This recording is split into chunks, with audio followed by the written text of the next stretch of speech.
আজকে শ্বশুর বাড়িতে যাওয়ার সময় চলে এসেছে, আর আমার যেতে একদম ইচ্ছে করছে না। সত্যিই তাই, বাবার বাড়িতে দুদিন থেকে যাওয়ার পর আর আসতে ইচ্ছে করে না।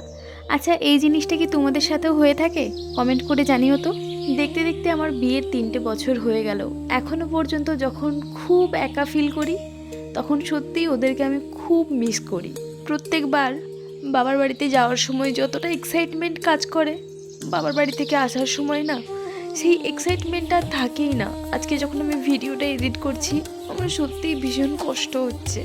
যাই হোক, আগের দিন যেহেতু বাড়িতে চিকেন হয়েছিল তাই আজকের দুপুরে খুব সিম্পল খাওয়া দাওয়া ছিল এবং বেস্ট খাওয়া দাওয়া বলতে পারো। আমাদের বাড়িতে প্রত্যেকবারই যেদিন চিকেন হয় তার পরের দিনই চেষ্টা করি খুব সিম্পল এবং সাদামাটা একটা খাবার খেতে। দুপুরবেলা মা আঙুর মাখা করে এনে দিয়েছিল, যেটা বেশ ভালো খেতে লাগছিল, একটু টক মিষ্টি স্বাদের আঙুরগুলো। আর বিকেলের দিকে দিয়েছিল দইয়ের শরবত। আমি বাড়িতে এলে যত রকমের খাবার আছে, স্পেশালি যেগুলো আমি খেতে ভালোবাসি, মা চেষ্টা করে সেই সবগুলো আমাকে খাওয়ানোর জন্য। চলো এবার বেরোনোর জন্য রেডি হতে হবে। আজ আসছি, দেখা হচ্ছে তোমাদের সাথে পরবর্তী কোনো ভিডিওতে।